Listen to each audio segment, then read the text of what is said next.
Fala galera, tudo bom com vocês? Espero que sim, eu sou o professor Tiago e estamos aqui para mais uma aulinha de História da Arte. Pessoal, hoje nós vamos falar de um tema nacional, vamos falar do academicismo brasileiro.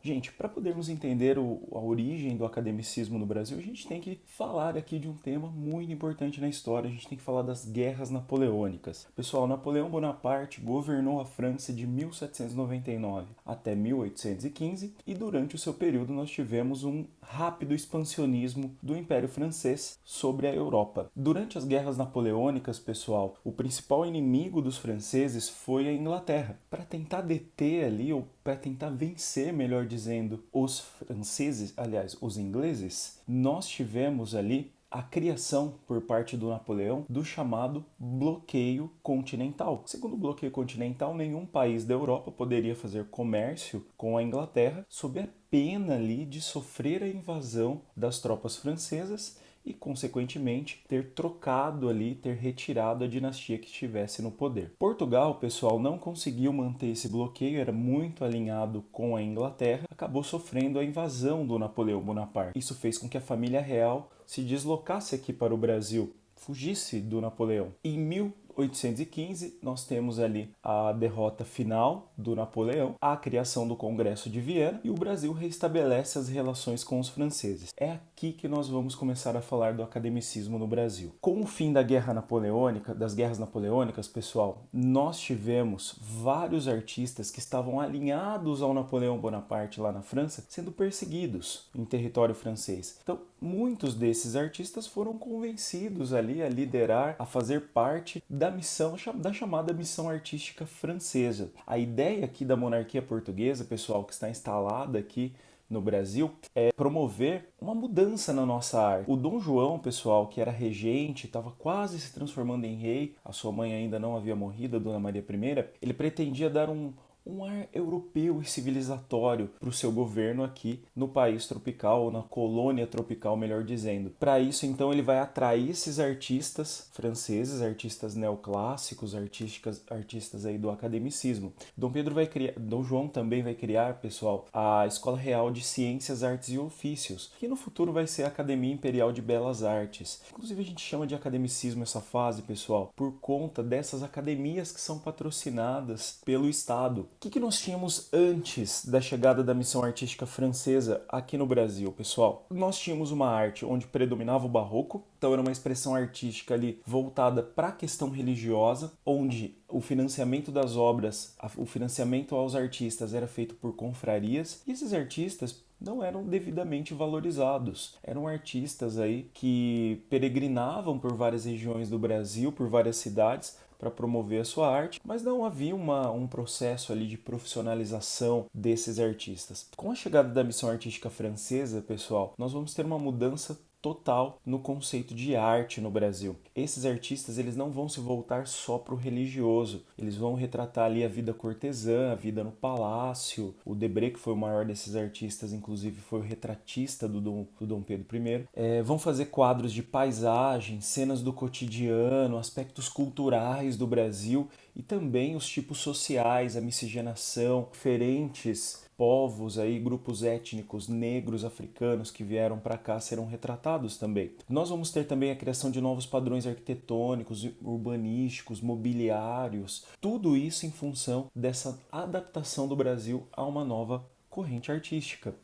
E teremos também a organização de exposições ali, premiações aos artistas. O Brasil vai então se alinhando ao que a Europa estava fazendo. É óbvio que a profissão do artista passou a ser cada vez mais valorizada por conta disso, tá? Vale lembrar que aqui, pessoal, nós temos como referencial a França e nós teremos também ali uma valorização, como eu já disse, do academicismo, mas principalmente aqui dentro do academicismo do neoclassicismo. Ó, dois grandes pintores que nós tivemos foram o Debré e o Nicolas Taunay, mas vamos falar de vários artistas importantes aqui que tiveram no Brasil pela missão artística francesa e também alguns estrangeiros. Debré, pessoal, é o maior nome de todos, sempre presente aí em livros didáticos, mesmo em livros específicos de história ou ali no vestibular. Ele foi o retratista da corte do Dom Pedro, que você está vendo inclusive a aclamação do Dom Pedro. Você está vendo aqui também a coroação do Dom Pedro feito pelo Debré,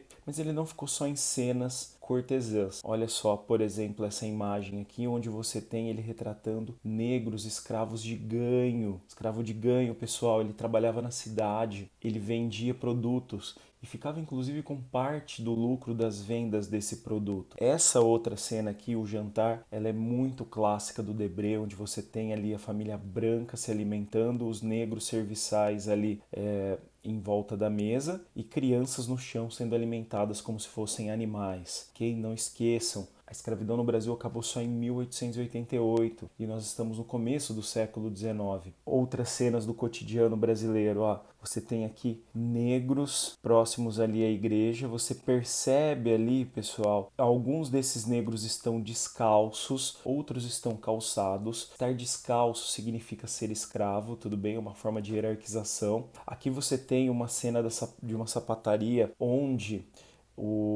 ao fundo você tem ali uma ama de leite, profissão ali, tipo de serviço muito utilizado ali também com relação aos escravos negros. E você tem vários escravos ali trabalhando nessa sapataria, tão descalços, e você percebe que um deles está sofrendo um castigo físico com a palmatória, o senhor dos escravos ali, branco, com a palmatória na mão. Nós tivemos também, pessoal, o Taunay, como eu disse, um cara muito importante, pintou várias paisagens, várias cenas importantes. Tá vendo aqui uma cena do Rio de Janeiro, do começo do século XIX. Olha só, outra paisagem magnífica aí pintada pelo Taunay.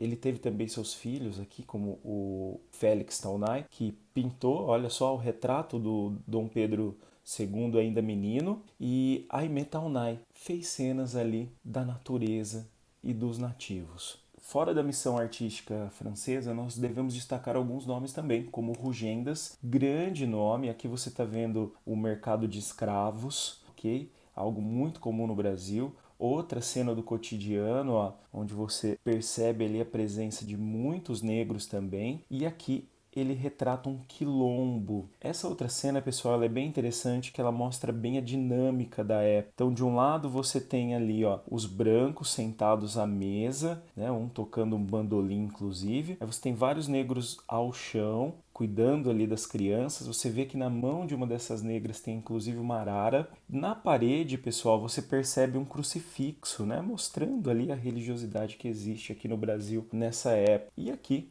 o Navio Negreiro, do Rugendas, também, outra obra clássica que retrata ali os horrores da escravidão. Olha essa outra imagem aqui do castigo público, pessoal. Você está vendo aqui o negro amarrado no tronco, no pelourinho, sendo castigado ali por algum tipo de falta. Rugendas foi mestre em retratar aqui os negros, povo que foi tão vilipendiado e tão explorado, sofreu tanto durante esse momento histórico. Essa imagem, pessoal, ela é fantástica porque ela mostra os diferentes grupos étnicos que foram trazidos para cá para serem escravizados. Você vê que o Rugendas faz um destaque ali para cada um desses povos, mostrando ali que há uma diferença muito grande entre esses povos negros. O Thomas Ender, pessoal, outro nome que a gente pode destacar, paisagens, cenas do cotidiano, como você está vendo aqui, na região do Rio de Janeiro. E nós destacamos também, a partir do período regencial, a fase ali de diversos acadêmicos da arte no Brasil. Com o processo, pessoal, de fim do primeiro reinado, que foi um processo ali extremamente caótico, onde nós tivemos uma enorme instabilidade política e econômica, onde havia um grande medo da recolonização, e onde o Dom Pedro I rapidamente passou a ser visto como um rei totalitário, um imperador totalitário, que não respeitava ali as elites provinciais do Brasil, nós teremos ali uma mudança na ótica da arte, não da corrente artística, tá, gente? Continuamos ali no academicismo, continuamos no neoclassicismo e agora teremos a introdução do romantismo no Brasil. A partir do momento que Dom Pedro I abdica, busca-se no Brasil se afastar de Portugal. Por que isso, pessoal? Porque há uma ideia aqui de que enquanto Dom Pedro I estava no poder, havia um medo da recolonização. Gente, esse medo é um tanto quanto infundado. É praticamente impossível o Brasil voltar a ser colônia de Portugal. Isso foi muito utilizado para enfraquecer o Dom Pedro I e para que ele fosse derrubado. A partir do momento que o Dom Pedro então cai, o Brasil se afasta cada vez mais de Portugal. Vale lembrar que o Dom Pedro I era português, tá, gente? Então, nessa ideia de se afastar de Portugal, nós temos a busca da criação de uma identidade nacional. Então, durante o período final da regência, quando nós tínhamos ali o Pedro Araújo Lima como principal regente, né, como líder da regência, vai ser criado o Instituto Histórico Geográfico Brasileiro, o Arquivo Público do Império também, e nós vamos ter ali a ideia da criação, então, de uma arte voltada ali para a defesa de um Estado imperial forte e extremamente centralizado. Diante disso, o Brasil mergulha aqui no romantismo pictórico, com a ideia de defender esse nacionalismo extremamente ufanista e com uma recusa ali sistemática em se lembrar de Portugal. Agora a gente vai ter como modelo principal a França, em alguns poucos aspectos também artistas italianos. Na ideia, gente, de buscar então essa brasilidade, esse nacionalismo, esse ufanismo, nós vamos ter os indígenas como símbolo do Brasil. E é interessante o retratar desse indígena. Por quê? Porque você tem ali o indígena no seu estado ali puro, voltado para a natureza, integrado totalmente ali ao seu ambiente, mas quando você olha para o rosto, para a pele desse indígena, ele tem aparência branca. Ele tem um biotipo europeu. Vamos dar uma olhada em algumas imagens. Vamos começar pelo Vitor Meirelles, que fez aqui a Moema. Você está vendo aqui a Moema morta, né, com feições europeias. Aí você tem a Moema também do Pedro Américo. Olha só, mesma cena. Você tem ali esse idealismo do romantismo. Você tem ali o biotipo europeu. Olha a Iracema do José Maria Medeiros e a Lindóia também do mesmo artista. Ó. Mesma característica, gente. Integrada à natureza e ali com o biotipo europeu. Há várias cenas românticas aqui, obviamente, que são cenas de tristeza, de dor, né? Você vê a Lindóia aqui morta. Olha a Iracema do Antônio Parreiras, pessoal, e a Marabá. Também ali, né? Você vê a indígena sofrendo, mas é uma indígena branca, com um biotipo europeu, como eu disse para vocês. Rodolfo Amoedo, pessoal, o seu famoso quadro O Último Tamoio. Esse já não tem tantas feições europeias, mas a Marabá, pessoal, claramente ali, ela se assemelha muito mais a um biotipo europeu do que dos indígenas. Com a ascensão do Segundo Reinado, pessoal, Dom Pedro II, ele tem na arte ali um projeto de valorização dos símbolos nacionais. A ideia é estimular aqui o patriotismo nos brasileiros, tá? Então, nós temos aqui a Academia Imperial de Belas Artes com um papel importantíssimo na construção desse patriotismo. Vai ser financiado pelo Estado e vai ser o grande incentivador. Várias obras, então, serão criadas para incentivar esse imaginário brasileiro. Olha a Batalha de Guararapes aqui, ó, pintada pelo Vitor Meirelles, gente. Cena épica aqui da Guerra do Paraguai. Desculpem, pessoal, Batalha de Riachuelo, não de Guararapes. A Batalha de Guararapes é a batalha da insurreição pernambucana. Então, a Batalha de Riachuelo, batalha naval, onde o Brasil saiu vitorioso ali e foi decisiva na Guerra do Paraguai. Agora sim, a Batalha de Guararapes. Cena clássica aí da expulsão dos holandeses do Brasil. Olha a primeira missa, pessoal. Olha como o centro dessa imagem nos puxa para a cruz ali para o padre e você vê o indígena ali retratado como um selvagem, né? Você vê que ele tem ali a sua nudez coberta por conta ali da religiosidade, do conservadorismo da época. Lembrando que no romantismo, no neoclassicismo, existe uma série de pudores ali quando a cena não é retratada ali de deuses, né? Ou muito atemporais, mas enfim, você tem o indígena ali visto como um selvagem, como um cara ali admirado dessa cultura europeia. Então, óbvio que aqui você tem um etnocentrismo gigantesco. Um quadro do Pedro Américo também muito famoso, gente, é o quadro aqui do Grito do Ipiranga, um quadro ali, uma construção histórica feita durante o Segundo Reinado, como eu disse para vocês, para valorizar esse nacionalismo, para dar esse caráter ufanista. Dom Pedro ali no seu cavalo, gritando independência ou morte, uma cena, como eu disse, totalmente construída, não existia essa quantidade de cavalos na comitiva do Dom Pedro, se deslocavam com burros, com mulas por conta da serra, mas enfim, é uma construção histórica. E aqui, pessoal, você tem algo também muito interessante. Você tem o Tiradentes esquartejado, pintado já na década de 1890, pelo Pedro Américo. Por que é interessante essa cena? Porque aqui o Brasil já é uma república e o Tiradentes se transformou no principal mártir dessa república. Você vê que o Tiradentes, inclusive, ali é muito semelhante a Jesus Cristo. E se você olhar a imagem do corpo do Tiradentes, ele faz uma referência ao mapa do Brasil, inclusive. Então você tem aqui a construção de um herói, ok? Através da arte, só que agora de um herói republicano, não de um herói da nossa monarquia.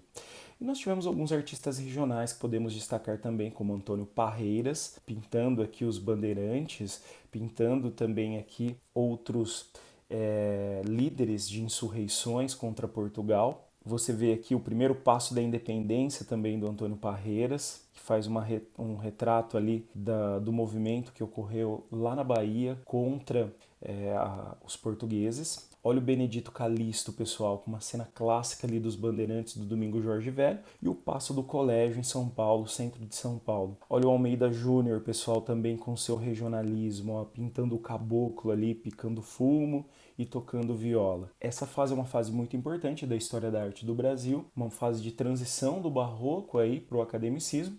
Espero que vocês tenham gostado e até a próxima.